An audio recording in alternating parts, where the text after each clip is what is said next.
సమాజంలో ఒక powerful leader వారి యొక్క సందేశాన్ని విందాం.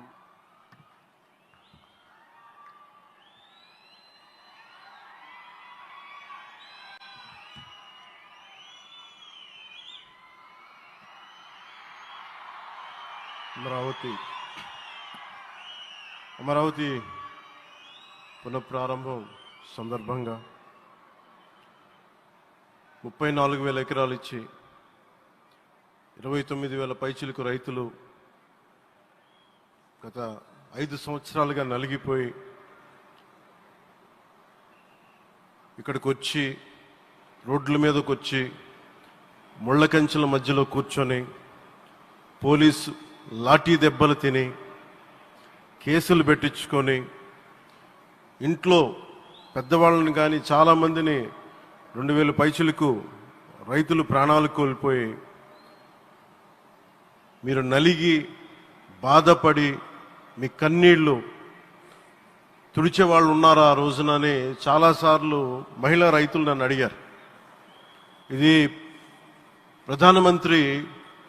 గౌరవ ప్రధానమంత్రి శ్రీ నరేంద్ర మోదీ గారికి తెలుస్తుందా అని ఒకసారికి 5 సంవత్సరాల క్రితం మీరు అడిగారు. నేను ఆ రోజు ఆయనకి తెలియకుండా ఏది ఉండదు, అమరావతి శాశ్వత రాజధానిగా ఉంటుందని ఆ రోజు మేమందరం కలిపి మాట ఇచ్చాం. ఆ ఇచ్చిన మాట ప్రకారం ఈ రోజున గౌరవ ప్రధానమంత్రి గారి చేతుల మీదుగా మళ్ళీ ఇంకొకసారి పునఃప్రారంభం జరగబోతుంది. ఇది ఆది శంకరాచార్య 1237వ జయంతి సందర్భంగా తిరిగి అమరావతి పునఃప్రారంభం కావటం చాలా ఆనందాన్ని కలగజేస్తుంది. మనందరం 5 కోట్ల మంది ప్రజలకి సంబంధించి ఇది ఒక హబ్, ఇది సెంటర్, సెంటర్ ఇది.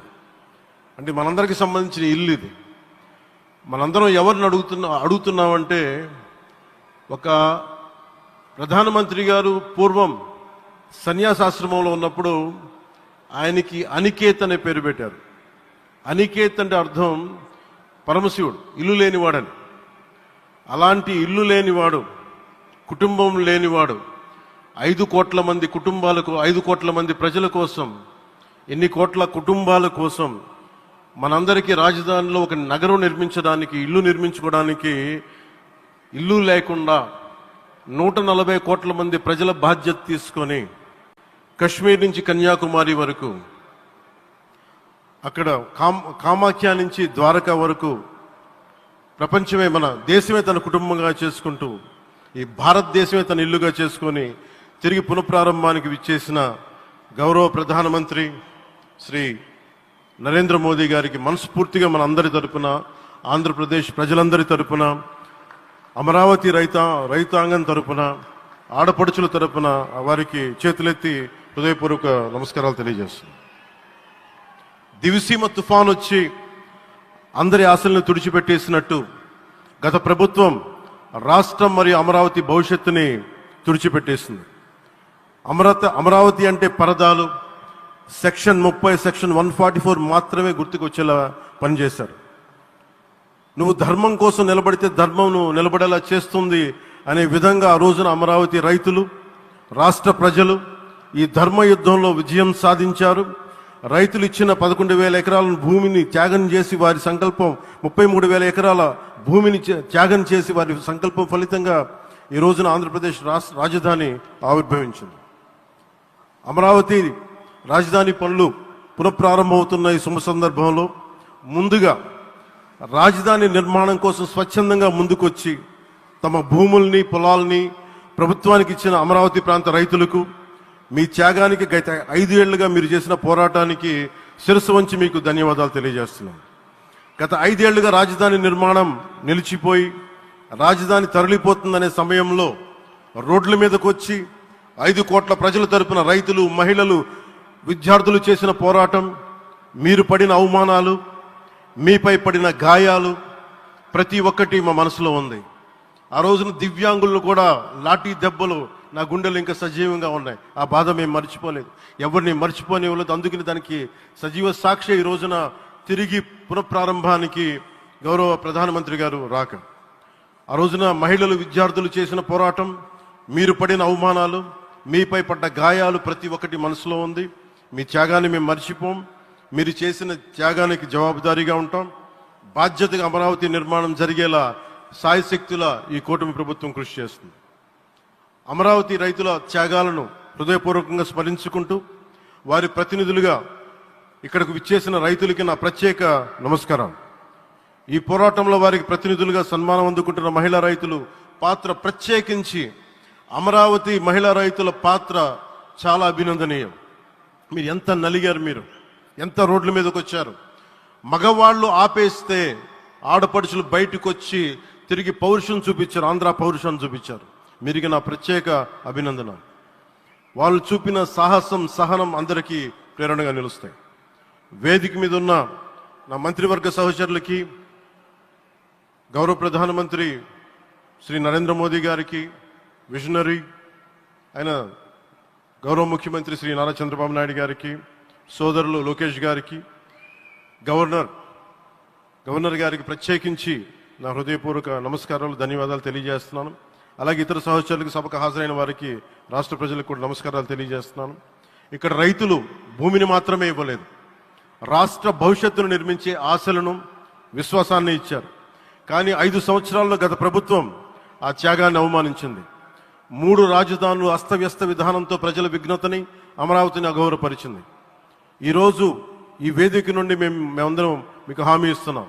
అమరావతి మళ్ళీ ఒక ప్రపంచ స్థాయి సర్వశ్రేష్ఠ రాజధానిగా ఆవిర్భవిస్తుంది. అమరావతి ఒక ఆర్కిటెక్చరల్ జోన్, ఒక కాంక్రీట్ జంగిల్గా మిగిలిపోకుండా జవాబుదారీతనం, న్యాయం, ప్రజాస్వామ్యానికి ప్రతీకగా నిలవాలని ఆకాంక్షిస్తున్నాం. కేంద్రంలో రాష్ట్రంలో స్థిరమైన ఎన్డీఏ ప్రభుత్వం ఏర్పడిన కారణంగా అభివృద్ధి కార్యక్రమాలు వేగంగా సాగుతున్నాయి. మేనిఫెస్టోలో ఇచ్చిన హామీలన్నీ దశల వారీగా బాధ్యతాయుతంగా అమలు చేస్తున్నాం. కేవలం మ్యాచింగ్ గ్రాంట్స్ ఇవ్వని కారణంగా గత ప్రభుత్వం రాష్ట్రం కేంద్రం నుంచి పొందాల్సిన 1000 కోట్లు నష్టపోయింది. కానీ ఈ ప్రభుత్వం కోఆపరేటివ్ ఫెడరలిజం స్ఫూర్తితోటి, పరస్పర సహకారంతో పనిచేస్తున్నాం. రాష్ట్రంలో రహదారులు, రైల్వే, పారిశ్రామిక రక్షణకు సంబంధించి ఈ రోజున మన అమరావతి కాకుండా రాష్ట్రంలో రహదారులు, రైల్వే, పారిశ్రామిక రక్షణకు సంబంధించి ఈ రోజున 1,07,00,000 కోట్ల విలువైన అభివృద్ధి పనులకి ప్రధాని గారు శంకుస్థాపనలు, ప్రారంభోత్సవాలు చేస్తున్నారు. రాయలసీమలో గుంతకల్ రైల్వే, గోరంట్ల హైవే లాంటి వివిధ కార్యక్రమాలకు, ఉత్తరాంధ్రలో పిఎం ఏక్తా మాల్ లాంటి వివిధ పనులకు ఈరోజు శంకుస్థాపన, ప్రారంభోత్సవం చేస్తున్న ప్రధానమంత్రి గారికి నా హృదయపూర్వక కృతజ్ఞతలు.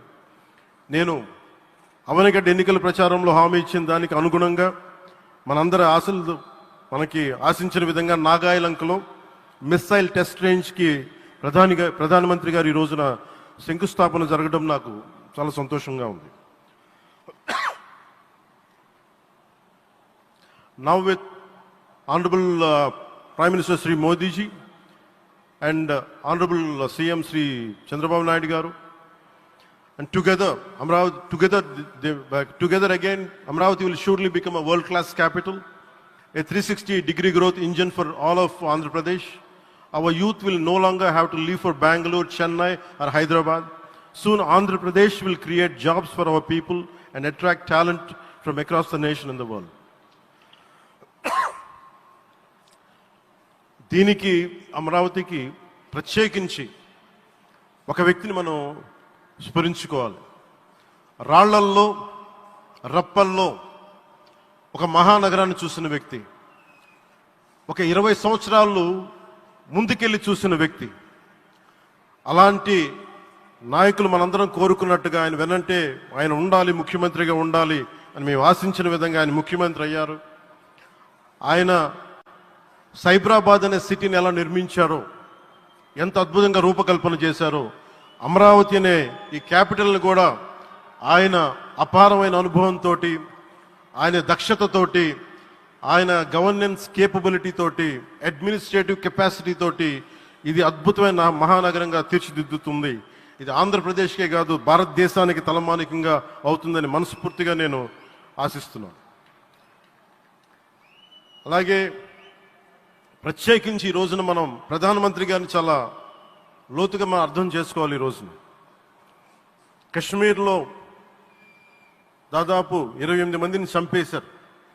అలాంటి క్లిష్ట సమయంలో రాష్ట్రం, దేశం మొత్తం యుద్ధం వైపు వెళ్తున్న సమయంలో, అలాంటి కీలక సమయంలో ప్రధానమంత్రి గారు ఇక్కడికి వచ్చి లోపలంతా బరువు, గుండెల్లో బరువు పెట్టుకొని వేదన ఉండి కూడా అమరావతి రైతులు చేసిన త్యాగాలను మర్చిపోకూడదని చెప్పి ఇంత ఇబ్బందుల్లో కూడా ఆయనకు వచ్చినందుకు మనస్ఫూర్తిగా ఒక్కసారి మనందరం ప్రధానమంత్రి గారికి గౌరవ సూచకంగా మనందరం కృతజ్ఞతలు తెలియజేయాలి. The Pahalgam terrorist attack has been one of the darkest days for the entire country. Even the blood was spilled in Kashmir. The blood spilled in Kashmir, it created tremors in the entire nation. And we had seen it personally, witnessed personally, the pain of the victims. For the Honorable PM Modi ji, he is leading the country through these tough times, and he assured all the citizens with stern action against the perpetrators of terrorism. I know this is very sensitive time, and Modi ji is carrying the nation's burden. Amidst this tremendous difficult moment, Modi ji still gave time and came today to Amravati. This shows his deep commitment to Andhra Pradesh, to the people of Andhra Pradesh, and we are deeply grateful to you, sir. May Lord Bhavani, మన కనకదుర్గమ్మ ఆశీస్సులతోటి వారికి బలాన్ని ఇవ్వాలి, శక్తిని ఇవ్వాలి, మనందరం ప్రార్థిద్దాం. May Lord Bhavani Mata give immense strength to our Honorable Prime Minister Modi ji to lead our nation and bless Bharat, Andhra Pradesh and Amravati. Jai Bhavani, Jai Bharat and Jai Hind.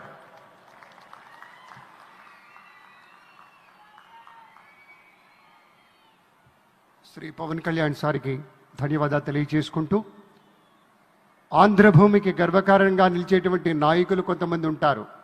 ఆ కోవలోని వారే Shri Pawan sir వీళ్ళంతా. అలాగే మరొకరు కేంద్ర భారీ పరిశ్రమలు, ఉక్కు శాఖల సహాయ మంత్రి వర్యులు శ్రీ భూపతిరాజు శ్రీనివాస వర్మ గారు మన మధ్య ఉన్నారు.